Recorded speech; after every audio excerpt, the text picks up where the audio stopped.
এখানে আলু কেটে নিয়েছি, কারি পাতা নিয়েছি, একটা গোটা পেঁয়াজ কেটে নিয়েছি আর দুটো কাঁচা লঙ্কা, আর নিয়েছি হচ্ছে এখানে 1 কাপের মতো সুজি। তো হ্যালো বন্ধুরা, কেমন আছো সবাই? আশা করি সবাই ভালো আছো। তো আমার নিউ ব্লগে সবাইকে স্বাগত। তো আমি আজ করছি সুজির রেসিপি, যেহেতু রিয়াকে আজকে সুজি টিফিনে দেব, তো সেটাই তোমাদের সঙ্গে শেয়ার করতে চলে এলাম। তো দেখো, তেল গরম হয়ে গেছে, আমি কড়াতে তেল গরম করতে দিয়েছিলাম। তো 1/2 চামচের মতো সরিষা আমি তেলের মধ্যে দিয়ে দেব। তো তেলের মধ্যে 1/2 চামচ সরিষা দিয়ে দিলাম, দিয়ে আমি তারপরে এর মধ্যে দিয়ে দেবো কারি পাতা। তো এই কারি পাতাটা হচ্ছে আমাদের গাছেরই কারি পাতা, কারণ আমাদের নিজস্ব গাছ আছে, আমার মা বসিয়েছে। তো সেই কারি পাতাই আমরা যখনই আমাদের ব্যবহার হয় তো আমরা তুলে নিয়ে আসি। তো কারি পাতাটা দেওয়ার পরে দেব কেটে রাখা পেঁয়াজগুলো। তো পেঁয়াজটা দিয়ে এবারে আমি এটাকে ভালো করে কিছুক্ষণ ধরে নাড়াচাড়া করে আমি ওটাকে লাল লাল করে ভেজে নেব। বেশি লাল করব না, অল্পই। তো কিছুক্ষণের জন্য আমি নেড়ে নেব, যাতে পেঁয়াজটা কাঁচা না থাকে। তো একটু হালকা লাল হলে, ব্রাউন কালারের হলে, তারপরে আমি এতে দিয়ে দেবো আলুগুলো, কেটে রাখা আলুগুলো। তো আমি গ্যাসটা লিভিয়ে দিয়েছিলাম, কড়া মানে গরম হয়ে গেছিলো বলে। তো দেখো, এই যে পেঁয়াজগুলো ভাজা হয়ে গেছে, এবারে দেবো আলুগুলো দিয়ে এবারে আমি কিছুক্ষণ ধরে একে ভালো করে নাড়াচাড়া করে নেব। তো এরপরে দেবো কাঁচা লঙ্কাগুলো। তো দুটো কাঁচা লঙ্কা দিয়ে দিলাম কেটে রাখা। তো কেটে রাখা কাঁচা লঙ্কাগুলো দিয়ে আবার একে ভালো করে আমি নাড়াচাড়া করে নেব, যতক্ষণ না আলুগুলো ভাজা হয়ে যায়, যেরকম আলু ভাজা হয় আর কি। তো আলু পেঁয়াজগুলো যতক্ষণ না ভাজা হয়ে যায় এবং আলুগুলো নরম হয়ে যায়, ততক্ষণ পর্যন্ত আমি আলুগুলো ভাজবো। তো এরপরে দিয়ে দিলাম 1/2 চামচের মতো নুন। তো নুনটা আমি এখানে আলু ভাজায় যতটা লাগে ততটাই দিয়েছি, কারণ সুজি দেওয়ার পরে আমি সুজিতে আবার একটু নুন দেব। তো সেই জন্য এখানে আমি সামান্যই নুনটা দিয়েছি। তো দিয়ে দেখো, আমি ভালো করে আলুগুলো ভেজে নিয়েছি। আলু পেঁয়াজ ভালো করে ভেজে, এই যে দেখাচ্ছি তোমাদের, দেখো ভেজে নেওয়ার পরে আমি এবারে এতে দেব সুজিটা। তো আমি এখানে সুজিটা দিয়ে দিলাম, দিয়ে এবারে সুজিটা ভালো করে নাড়াচাড়া করে নেব।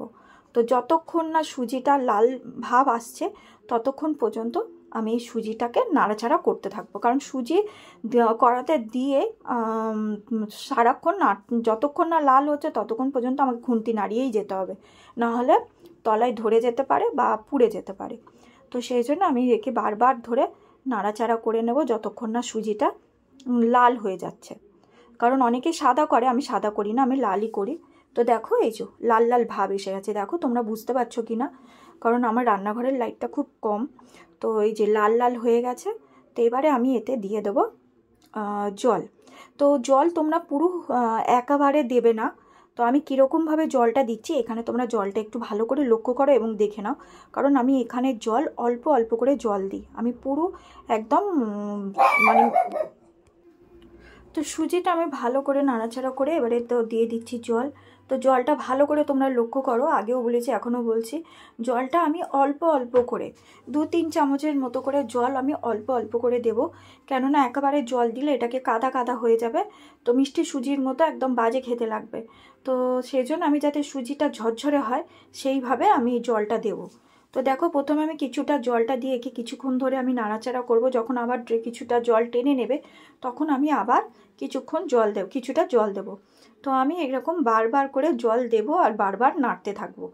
তো দেখো, এই দেখো আমি আবার হাতে করে একটু করে জল ছড়া দিচ্ছি।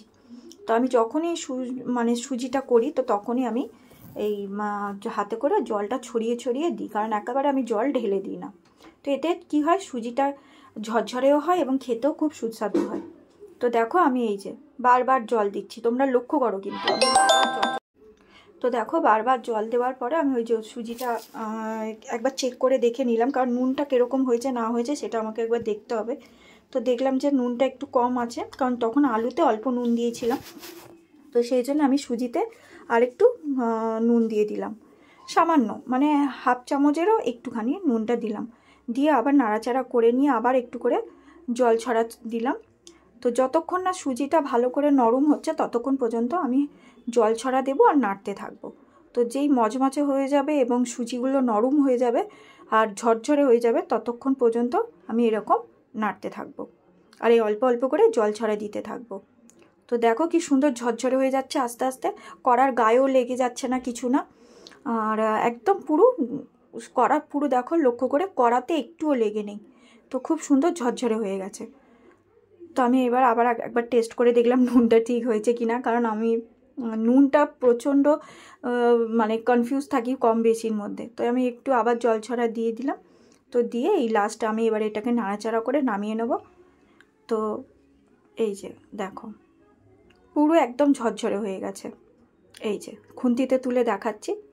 তো তোমাদের এই রেসিপিটা কেমন লাগলো তোমরা সেটা আমাকে অবশ্যই জানিও, এবং কারা কারা এই রেসিপিটা খেয়েছো বা করেছো সেটা আমাকে জানিও। আর এই রেসিপিটার নাম কি সেটাও আমাকে অবশ্যই জানিও, লাইক করে দিও, কমেন্ট করে।